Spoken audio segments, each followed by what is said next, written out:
Welcome everybody, Dr. Serrano here. This is it's Thursday, 2:30. Every single Thursday at 2:30, I jump on here live and I answer your questions.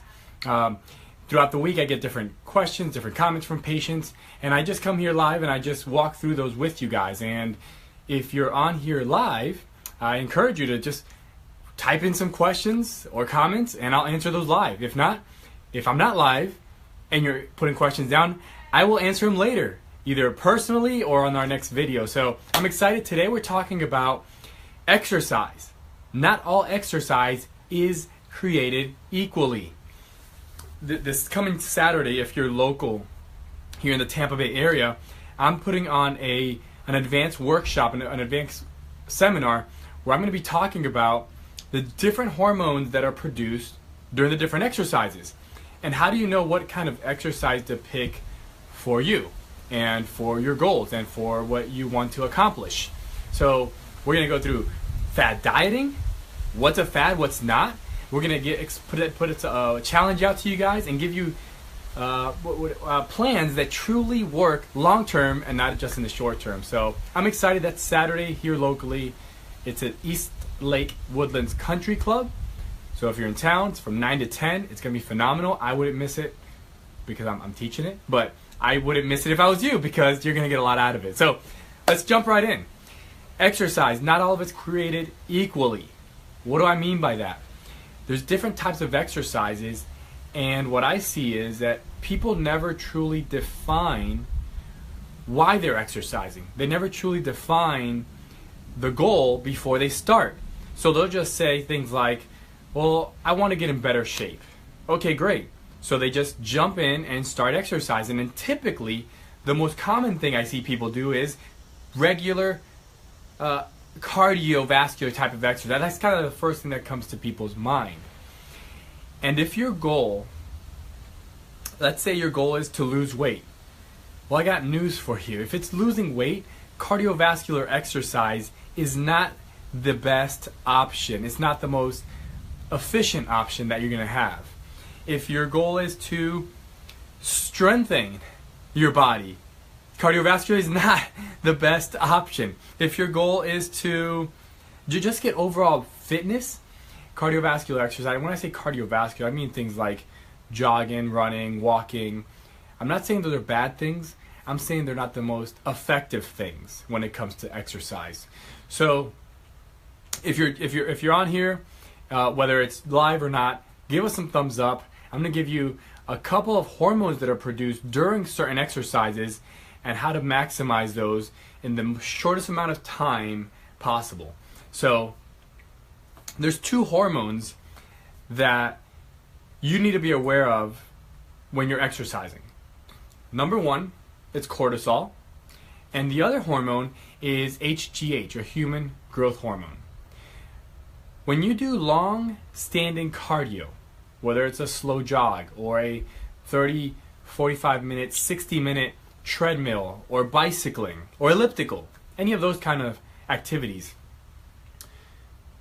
if you look at the machine, let's say you're in the gym and you look at the machine, there's a little bar and it says if you stay within this range, heart rate range, you will be burning fat. And it's absolutely true.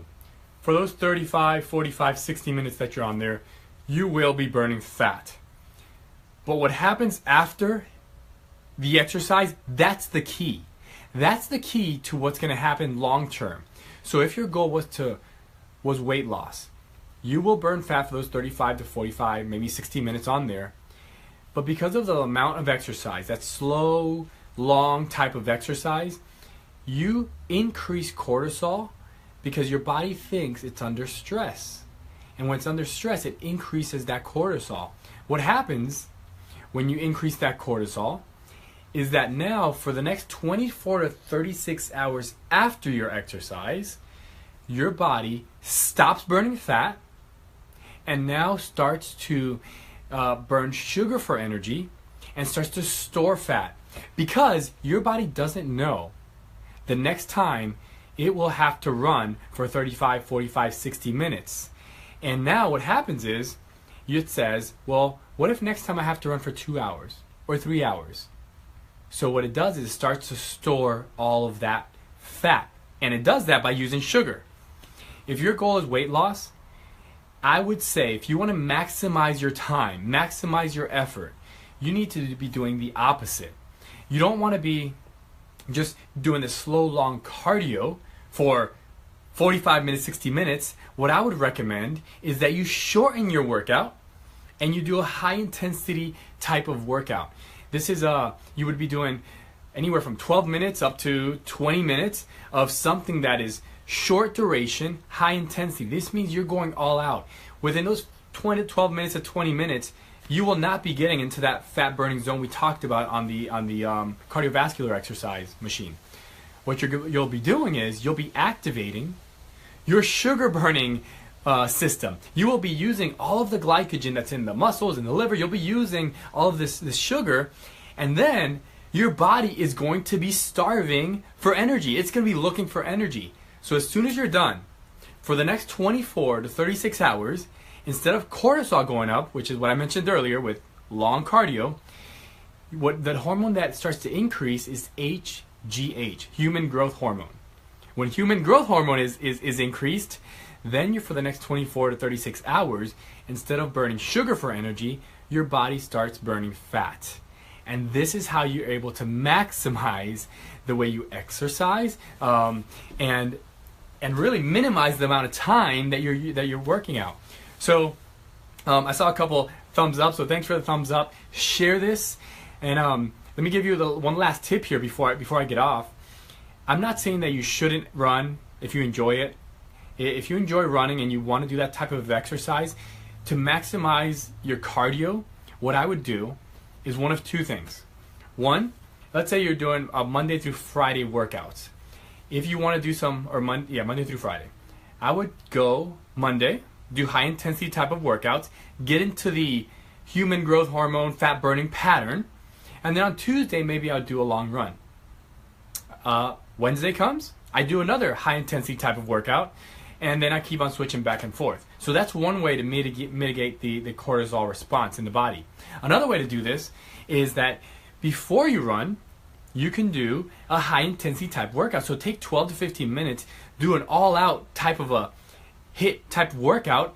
Then after the workout, go and do your cardio session, because now you've put your body into the fat burning mode, and then the cardiovascular exercise becomes a lot more effective.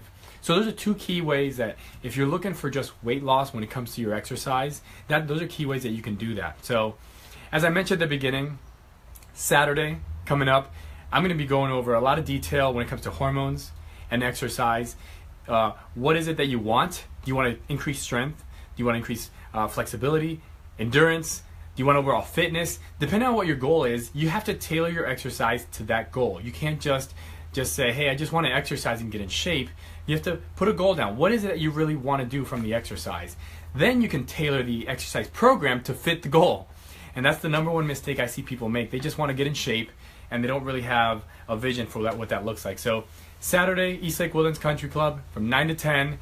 Join us there. I'll be going over a lot of detail on this. And like I said earlier, I'm not going to miss it because I'll be there, but I wouldn't miss it if I was you, because it's going to be a ton of fun.